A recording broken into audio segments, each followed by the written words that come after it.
Hi, my name is Larry, and I'm an addict. Welcome, Larry. I'm addicted to mushrooms, Morel mushrooms. I love to hunt them. I love to eat them. We understand, Larry. Once the temperature reaches 60 degrees in the springtime, I'm gone. I'm outside from the time the sun comes up, and I'm still outside when the sun goes down. I can close my eyes right now, and I can smell the fresh air. I can hear the birds singing. I can see the wildflower, the leaves, the woods, and the morels. They're so beautiful, so intricate, just like snowflakes. There's no two alike. I like to walk around each and every mushroom just to see exactly where it grew.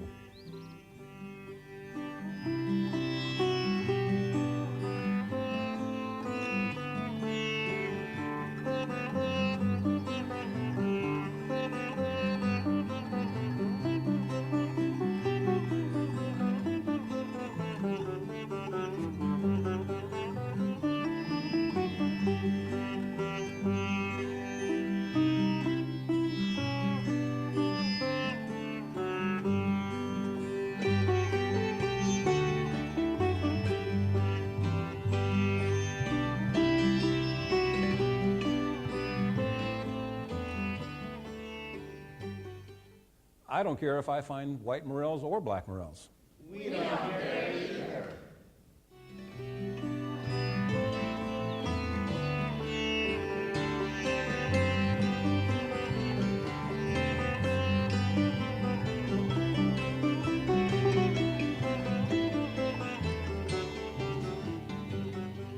Maybe I like the black morels a little bit better because when I see those, I know it's the beginning of the season, and I sort of like being there at the beginning of the season.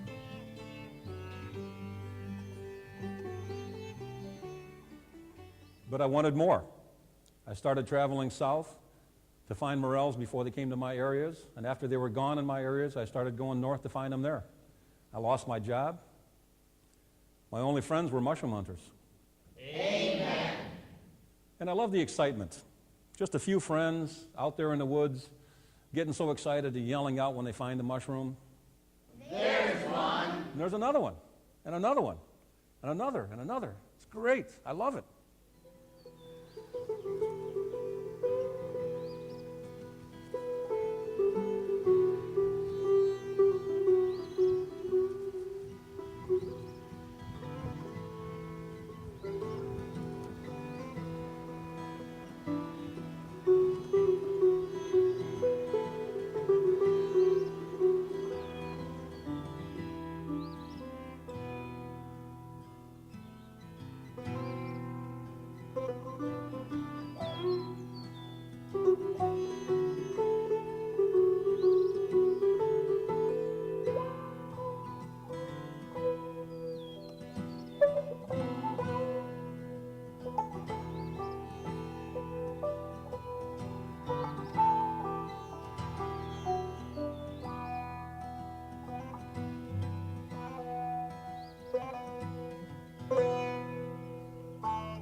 Now, the last type of morel mushroom to come out in the springtime is the giants or the Bigfoots, and they can be 8, 10, 12, 14 inches tall.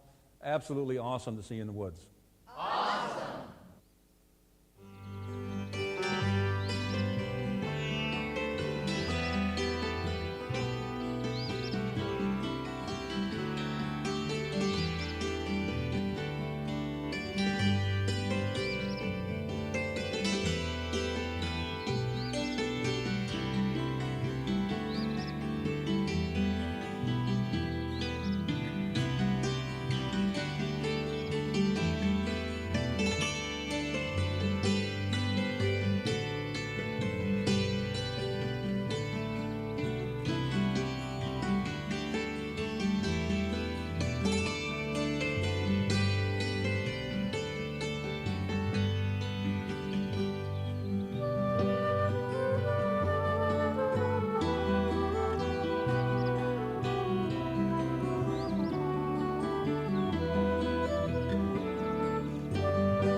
I love going out with my family, with my friends, with groups of kids or adults acting like kids. But hey, I'm not the only one who feels this way. You're not alone, Larry. 10 million people in North America hunt morel mushrooms, and they grow all over the world. There's 100 mushroom clubs in North America and dozens of mushroom festivals. You're not alone. There's a little town in Illinois. On the first Saturday of May every year, they have a mushroom festival, and people magically appear to go on a morel picking contest.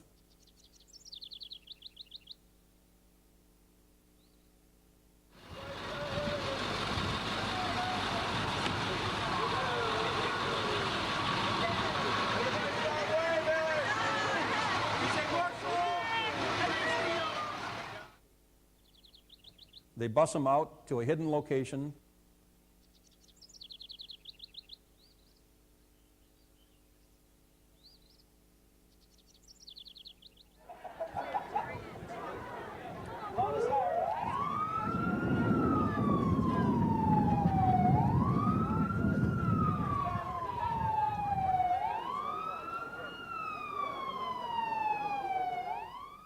Blast a siren to let them go for 90 minutes. There's prizes for the most mushrooms, and auctions, games, vendors. It's just a whole bunch of fun.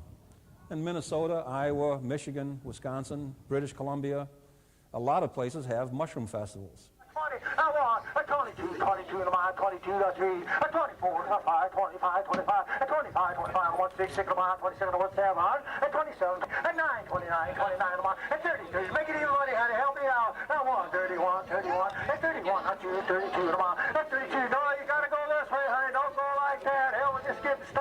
It's 31, 32, not 3. It's 33, 133 a mile.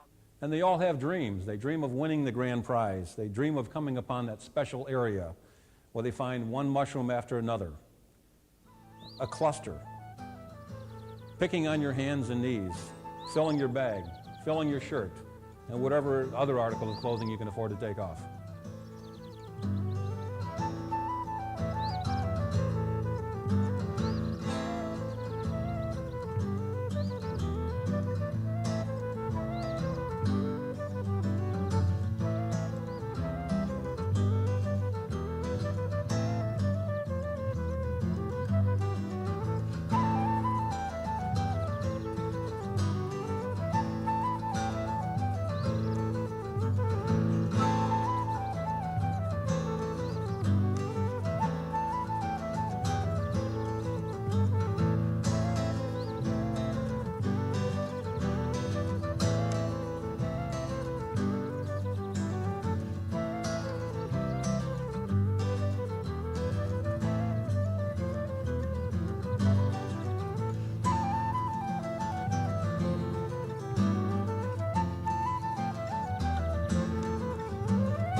It's a secret.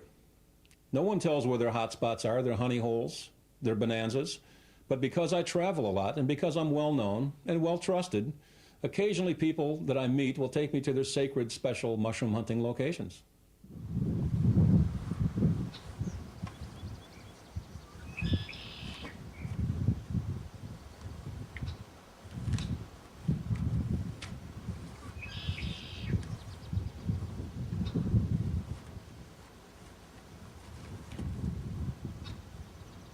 Sounds great. A little loud up there.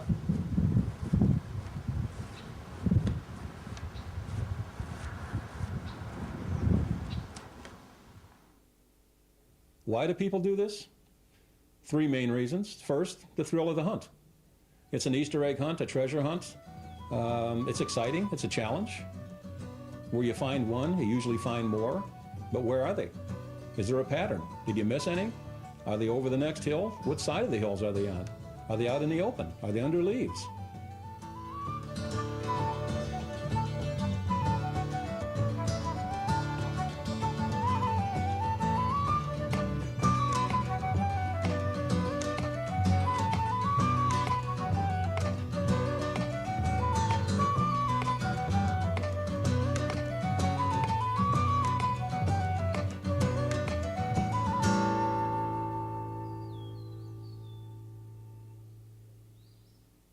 Now, the second reason that people love morels is the flavor. They're meaty, they're chewy, like steak.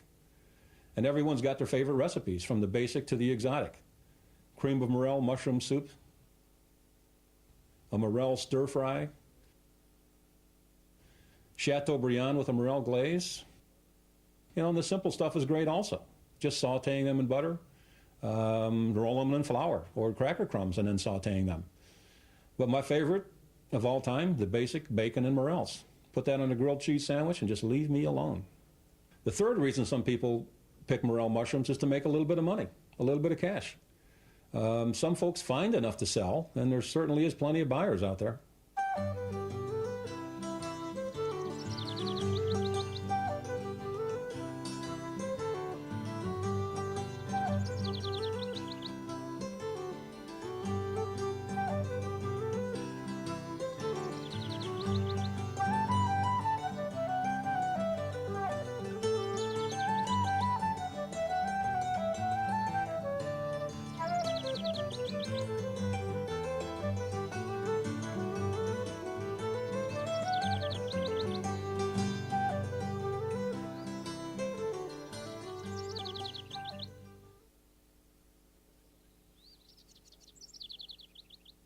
There's something else, and I probably shouldn't tell you this. Now, you are disguising my voice, right? Okay. Got to make sure. Now, this is a secret, and I mean a very deep secret. I learned this from the guys that were growing morel mushrooms indoors. Now, one of these guys was actually found murdered. Jeez, that light, can you see my face? You sure? Okay, I mean, it's very important. I can't let anybody see my face. Now, as I was saying, one of these guys that grew morel mushrooms was found murdered, and that's a true story. I'm not going to say anything more about that at this point, but the point is, the secret is, that morels grow from spores. And this spore takes several years to create another mushroom. I could tell you exactly how many years, but that's pretty dangerous. I get followed around enough as it is. Now, you are paying me in cash, right? No checks. Anyway, spores are microscopic. They're like dust. Now, get this. There are 250,000 to 500,000 spores in the cap of every single mushroom. Now, I don't know why certain people don't want mushroom hunters to know this, but everybody absolutely must use a mesh bag when they're picking. You got to let that spore fall back to the forest floor. Do not use paper or plastic bags, no matter what anybody tells you. This is life or death. You want more mushrooms, do you? Then use a mesh bag. Now, there's this cartoon character, Spore Boy. Now, this guy's cool. He knows the deal. He knows what's going on. He cruises around spreading spore like Johnny Appleseed. Get a Spore Boy bag and use it, and tell people.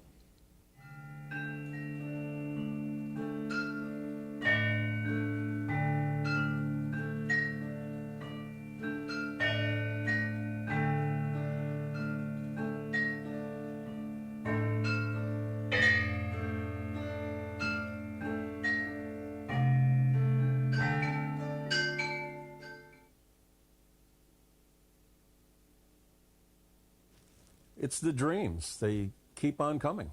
In the wintertime, when I'm dreaming or thinking, I imagine elm trees. I see elm trees, the kind that are starting to die with the bark slipping a little bit. And I've had some good finds around elm trees like that. But, morels grow around other type of trees, too. And they grow in the open. But for some reason, I keep on dreaming about elm trees. Not particularly unusual. Anything else? Then there's the lilacs. In my dreams, I can smell them.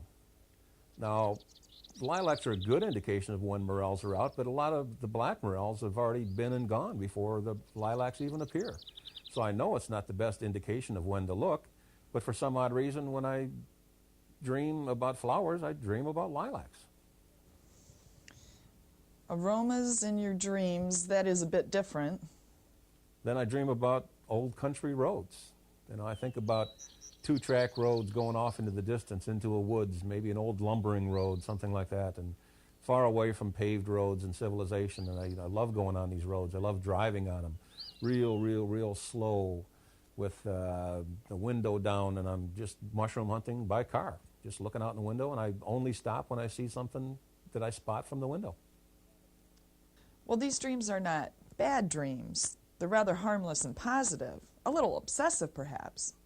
Well, then there's the nightmares.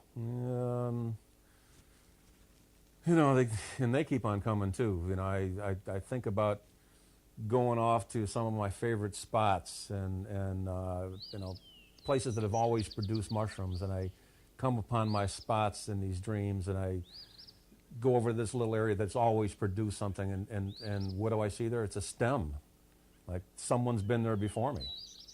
Then I go over a hill, and there's another stem. And then there's another stem. It's stumps and stems, and there's no mushrooms anymore. And all I see is stems, and all I see is stumps, and I'm wondering, do I even know what a mushroom looks like anymore? Well, take it easy. It's only a dream. You're fine. You'll find mushrooms again. We do need to separate dreams from reality, though. Well, I get a little problem with that sometimes, too, I guess. There are times that I don't know if I'm dreaming or not. I have these thoughts about finding beautiful morels in an open field, and I'm going from one mushroom in slow motion to the other mushroom, and then another, and over a log, and around something, and it's just like mushroom after mushroom. It's beautiful, and it's wonderful. And I think that I found morels in a field before, but sometimes I get a little confused. I don't know if I did or not.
Most commercial mushroom pickers go where the forest fires had gone through the year before. Tens of thousands of pickers, millions of morels. Of course, I had to go. It's mostly black morels, some grays, a few blondes, some double-walled greenies. When the fires came through, the morel organism under the ground felt that its existence was threatened, and they shot up more mushrooms in the spring. A survival reaction. Lots of mushrooms, by far the most I've ever seen. I've been all over as far north as the Arctic Circle following the burns. I picked 150 pounds a day, every day for over 3 weeks.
You take plastic baskets with you. You fill them up and you backpack them out.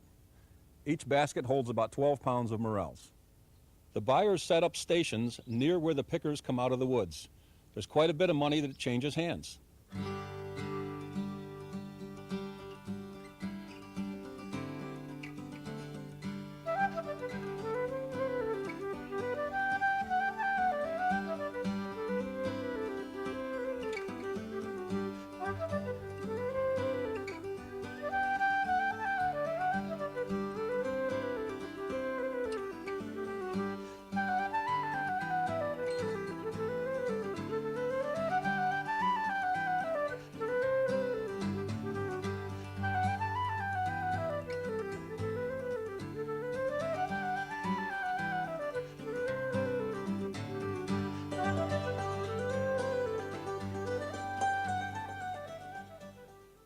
There's a lot of competition, and the businesses are quite clandestine.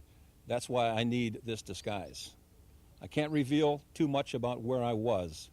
These buyers buy a lot, tens of thousands of pounds over a picking season.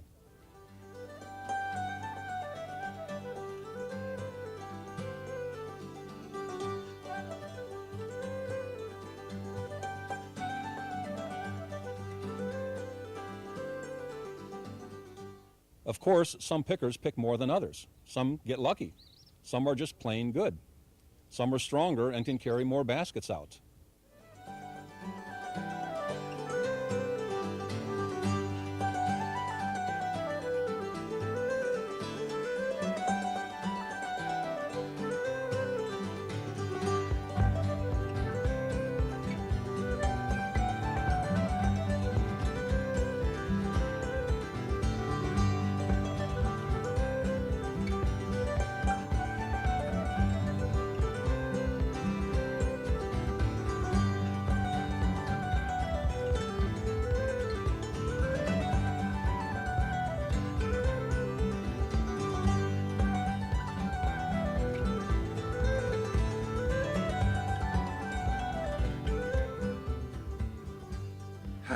How do you do?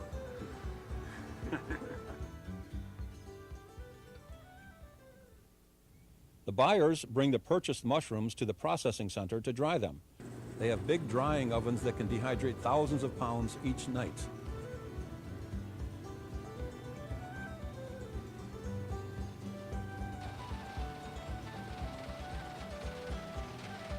Then they box them up, store them, and eventually will ship them to the company that sponsored the operation.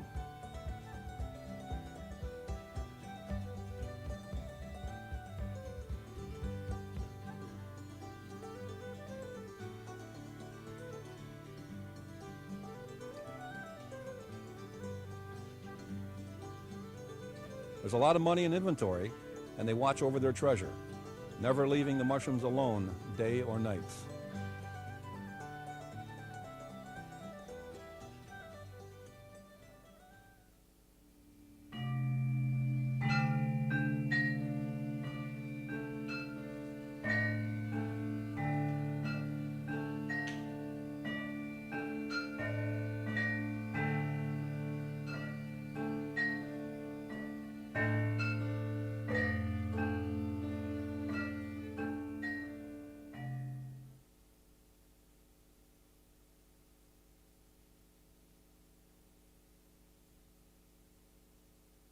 Some people are satisfied with a pound or 2 pounds of morel mushrooms.